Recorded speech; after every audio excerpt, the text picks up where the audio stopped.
Well, good morning and welcome to PowerXchange. On behalf of the NRECA Board of Directors and the entire team at NRECA, I want to tell you how glad I am that we're here and that you're here. Because electric cooperatives understand the importance and the significance of coming together. It's our calling card, building consensus, trading ideas, learning. This is where we communicate. This is where we collaborate. This is where we set the table for our collective success. And today, in the United States of America, there's no doubt in my mind that energy is on that table. Energy is at the center of the table. And electric cooperatives are seated at the head of the table. And I'm here to tell you this is an important conversation to be part of because important decisions are going to be made in that conversation. You know, for nearly 3 years, we've carried a simple, unassailable message about the importance of electric reliability. We know bad policy has created some bad circumstances for the electric industry and real concerns about the future. Curtailment orders are real. Some of your co-ops have gotten them. Shortfalls in electricity supply are a genuine risk. We haven't planned for the growth in our economy and increases in electric demand the way we should have. That was our main message to the Biden administration, and it's been our main message to the Trump administration as well. You know, for people who need to hear it most, we've connected the dots between economic growth and reliable, affordable, always available electricity. The ironclad relationship between electricity and opportunity is something your cooperatives demonstrate every single day. Now, let me tell you what I've been up to the last few weeks. I've been welcoming the Secretary of Agriculture to her first day at USDA and making sure she knows RUS is a vital source of partnership for electric cooperatives. I've been meeting with the chairman of the Ways and Means Committee, Jason Smith from Missouri, a crucial congressional leader with significant connections to electric cooperatives. I've been sitting down with Lee Zeldin, the new EPA administrator, to talk about undoing the many harmful regulations from the previous administration, especially the onerous power plant rule. I've been orienting new leadership at the Department of Energy to our priorities there: resilience, cybersecurity, wildfire mitigation, energy technology. Working one-on-one with leaders like Kentucky Congressman Brett Guthrie, who's the new chairman of the House Energy and Commerce Committee, a committee that addresses a lot of the electric cooperative agenda. We've done some great work, but the people in this room know that the reward for good work is more work. Now, we've got more and important work to do. See, we're at the table. We have the relationships. We're leaders because we know what it takes to bring power to the places America depends on for its strength. Rural America may have been the last mile in the electrification of this country, but it is the next mile on the road to a bright future that's ahead of us. Now, for electric cooperatives, that future began just 90 minutes down the road from here, where Franklin Delano Roosevelt built the Little White House in Warm Springs, Georgia in 1932. FDR was in his last year as governor of New York State before becoming president in 1933. He'd been coming to Warm Springs for years to treat his polio when he decided to build a residence. Think of it like a rural Mar-a-Lago. I guess presidents have been coming south from New York for a while now. It was in Warm Springs, against the backdrop of the Great Depression, where Roosevelt said he understood the plight of rural communities. And it was at the Little White House where he conceived of the Rural Electrification Administration, the REA. Like our parents and grandparents, FDR personally understood that link between electricity and opportunity. Roosevelt buried the kerosene lamp at Warm Springs. Like many rural communities that celebrated electrification, in Warm Springs they dug a hole in the ground, laid a kerosene lantern in it, and they filled it up with dirt. They put their entire life before electricity in its final resting place. It was a powerful ritual in rural America. It showed our commitment to an electric future full of new opportunities, Electric light, radio, farm machinery, and running water were just the beginning. Rural electrification made important outcomes possible: quality of life, economic opportunity, stronger communities, education, information, family. And we still associate those outcomes with all the work that we do today. Roosevelt was determined to bury the lamp simply because he knew the possibilities of a life with electricity were richer than a life without it. He had a vision. He chose power. He became a champion. Most important, he knew what we could do. He saw resilient men and women forged by the experience of life in rural places who could take on tough tasks, who possessed the self-reliance, the grit, the ability to work together, to pursue an ambitious goal and then make it happen. And you know what? Those attributes still ring true in rural America today. Among the 7 cooperative principles, 2 of them have always been special to us: autonomy and independence, and cooperation among cooperatives.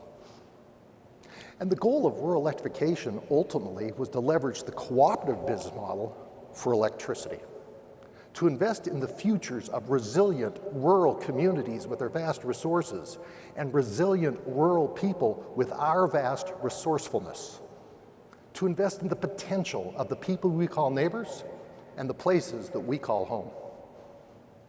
You know, our unique kind of leadership inspires me. I'm sure it inspires you too. But each of us has a different reason we're inspired to serve rural America. My great-grandparents, David and Sarah Matheson, faced a lot of tough choices. They came to the United States from Scotland, crossed the continent, and they settled in the small rural town of Parowan, Utah. You've seen pictures of the covered wagon trains moving across the plains? Well, David and Sarah walked. They pulled their worldly possessions across the plains in hand carts.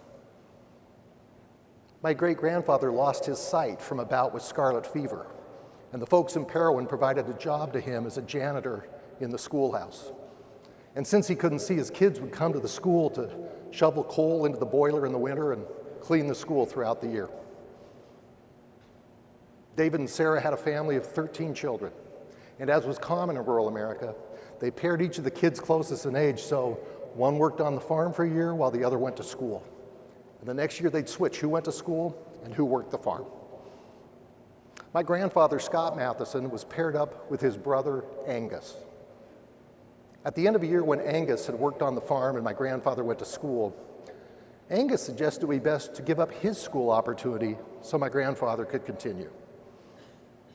I think about that all the time. It must have been a difficult decision for Angus.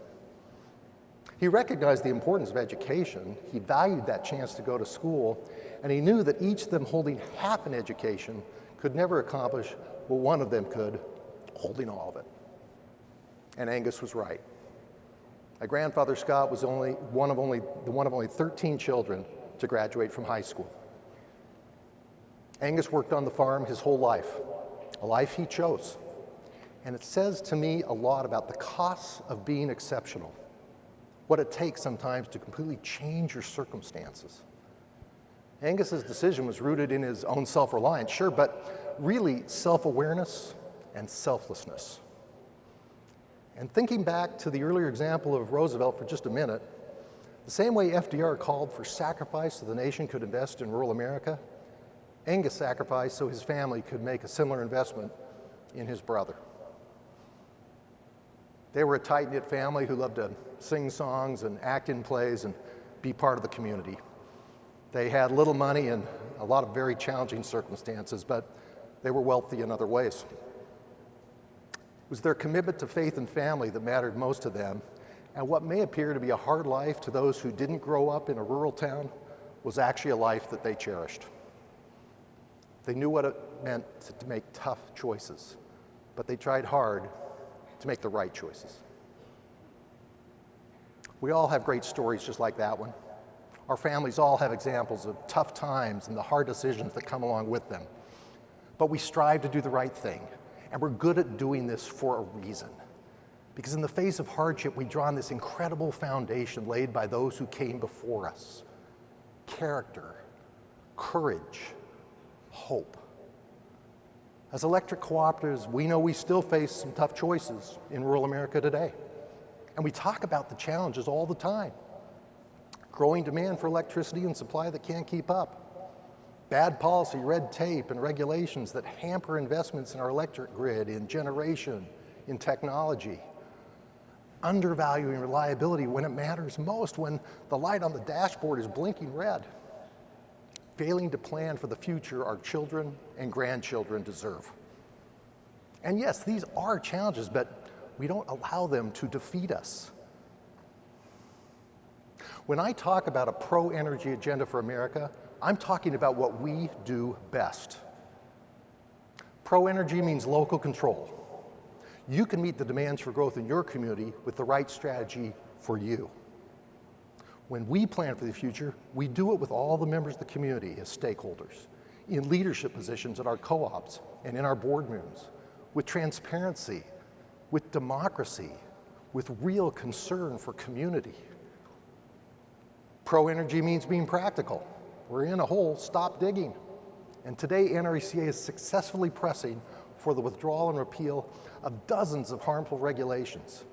We stopped the EPA from digging the biggest hole of all, a power plant rule which would force the closure of significant sources of electric generation we're relying on to serve the needs of a growing rural America. In federal courts and with the Trump administration, we have opportunities to put that tough conversation about reliability first and make the right decisions for each of our co-ops. You know, being pro-energy, by definition, means being for something. And we can describe this future in real, tangible terms. This spring, when thousands of electric co-op advocates come to Washington, D.C. for our legislative conference, we'll deliver a clear message. Permitting reform, siting new generation instead of shutting it down, diversifying and strengthening our national energy portfolio, investments in infrastructure and technology, laying the groundwork for a prosperous, connected future in rural America. Look, here's the bottom line. Let's create certainty where uncertainty exists today. Because, you know, uncertainty undermines confidence. It has a cost. It stands in the way of progress. It's paralyzing. And on the other hand, certainty means the opposite, right? It means a chance to be bold. I mean, when there is certainty and a new business comes to your co-op and asks if you have the power supply to serve them, the answer isn't maybe, it's yes.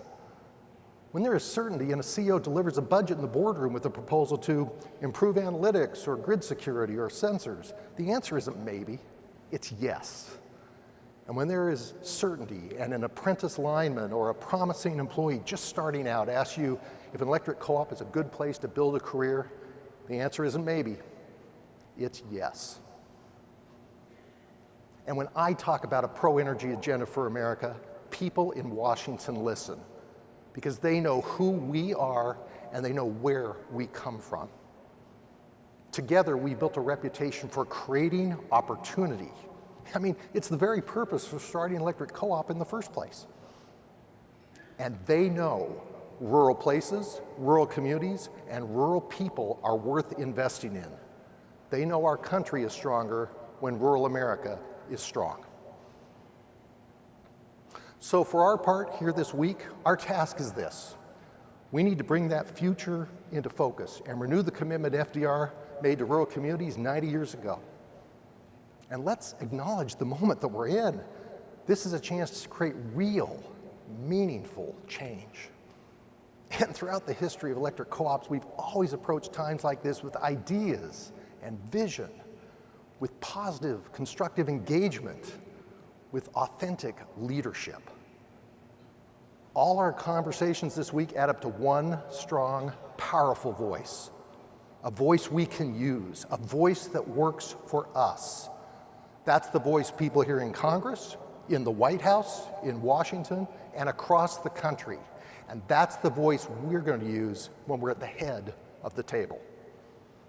When we're faced with tough choices and we choose the communities and people we serve, when we put them first, we make an incredible difference. So I want to thank you for, across the country, taking a leadership role in this very important work. And I want to thank you for being here to support our mission and the important tasks ahead of us. I hope you have a great week at PowerXchange. Thank you very much.